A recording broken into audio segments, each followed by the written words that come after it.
Head Coach Drew McMinn joining me on Men's Lacrosse Weekly. And first thing I got to say is, what is this? It's nice out. This is maybe the nicest practice weather I think we've had, all regular season, to tell you the truth? Yeah, I would think today is probably our best day out. So certainly enjoying it while we have it. And hopefully nice weather up in Fairfield, Connecticut as well, which is where you're headed to begin Northeast Conference play. It'll be the Colonials and Sacred Heart this approaching Saturday as you kind of hit the reset button and go for that first conference result. The one thing I really like about this group and admire about this group is that just the positivity. You know, they're never not positive, it seems, under any circumstances, win, lose, whatever. The seniors were very happy with the energy in practice today. How do you feel? What was the mood like today? Yeah, I mean, that's what we always talk to the guys about. I mean, no matter what our situation is, and that obviously carries into life, I mean, we expect to have our guys have a positive attitude and approach it in the best way that they can. So, you know, I mean, regardless of how the season's gone from a result standpoint so far, we know we're moving in the right direction and doing a lot of things and improving week to week. And, you know, again, to play at our best moving forward, we have to have that positivity. So that's what we expect, and the guys are certainly delivering on that.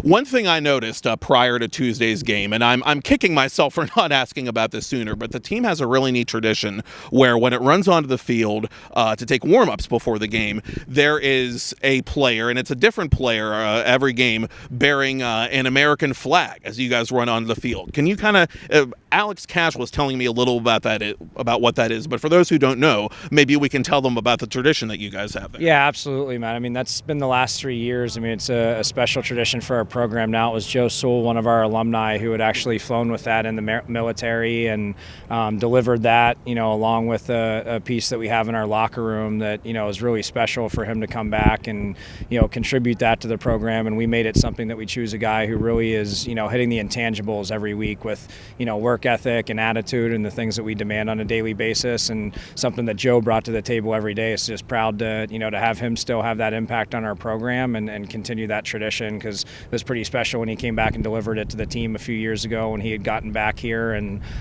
you know, we want to just keep that as a part of our program moving forward, because we're always looking to honor the alumni, and that's just something that we've had that's pretty special for us. And this past Tuesday, it was, for those scoring at home, Alex Funk, I believe, who got to carry the flag. Are we going to be kept in suspense as to who's going to be carrying it next game? Or? Yeah, we do it on a week-to-week basis with, you know, again, just evaluating a lot of the things that, you know, we feel our alumni established in this program, and Joe certainly being at, you know, the forefront of a lot of that. And, you know, the guys that bring that every day obviously are competing with one another to get that tradition each week. And, you know, again, we evaluate week by week to see who we're going to give that to. And again, looking again further at the big picture of the program, the program made a little bit of history over the weekend. Two active Colonials, after they exhaust their NCAA eligibility, obviously, are going to have the opportunity to play pro ball on the outdoor circuit. Tyson Gibson, per the Atlanta Blaze, and Alex Hager, per the Ohio Machine. Your thoughts on those two and the opportunity that's been presented to them? Yeah, I mean, they're both, you know, obviously extremely deserving of that honor, and, you know, we expected them to be drafted, and, you know, we have some other guys that I think will still have a shot to play in the league as well. And, you know, again, just a tribute to the work and the success that they've had throughout their career, and, you know, what they bring on a daily basis. And, you know, we expect big things of those guys as we move forward throughout their senior campaigns, as we have a lot of time left here, and certainly wish them the success of what they'll do beyond here.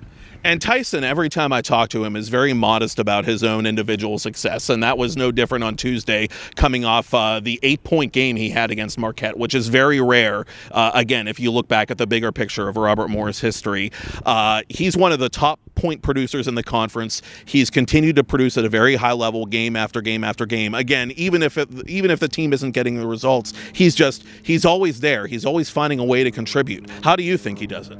Yeah, I mean, he just brings it every day. You know, I mean, he's such a high-level player and so many different facets of the game. I mean, he plays at both ends of the field for us. I mean, takes the majority of our face-off wings, and, you know, we expect him to be able to contribute in every aspect of the game, and he's, you know, met that challenge week in and week out. So he's a guy that, I mean, he's as coachable as anyone you could ask for. You give Tyson a point of something he needs to improve upon, you immediately see the turnaround, and he's been like that since his freshman year, and I think that's just why his game has continued to grow. He always wants to be better. He always finds a way to push himself a little bit more, and that's why just, you know, sky the limit has been the limit for him throughout his career here. And going into Saturday, you have two teams really that are just to a man very good at filling the net and producing offense, and two teams that are obviously very eager to prove themselves within the conference and beyond. What is the mindset going into Saturday? How do you see it shaking out? Yeah, I mean, we expect a very exciting game. I mean, to that point, I mean, they like to push transition in the same ways that we do, and we expect an up-tempo, up-and-down game with a lot of the game being impacted with the in-between-the-lines play. So we're going to come out here and do what we do, and, again, go up against a team that likes to do similar stuff and just make sure we're trying to do it at a higher level. And lastly, if there is a particular key to success against this particular opponent Saturday, is aggression that key? Yeah, I mean, we've, again, talked to the guys a lot week to week and game to game about how we can find just little areas to improve our effort. And, although we felt like we responded in the last game, we still went over some areas where we certainly could have pushed the pace a little bit more. And that's on both ends of the field. We want to dictate. And, again, we're challenging the guys in today's practice, tomorrow's practice, and into Saturday to just up that ante even a little bit more. Well, the mood is good here at Joe Walton Stadium. Hopefully it'll be a good mood on the Robert Morris sideline at the Pitt Center when all things are said and done on Saturday. Again, it's a 12 noon face-off against Sacred Heart, and you can watch it for free on NEC Front Row. Hard to believe it's already here, but it is. It's the NEC lid lifter for Robert Morris. Head coach Drew McMinn, good luck this weekend. Thanks, Matt.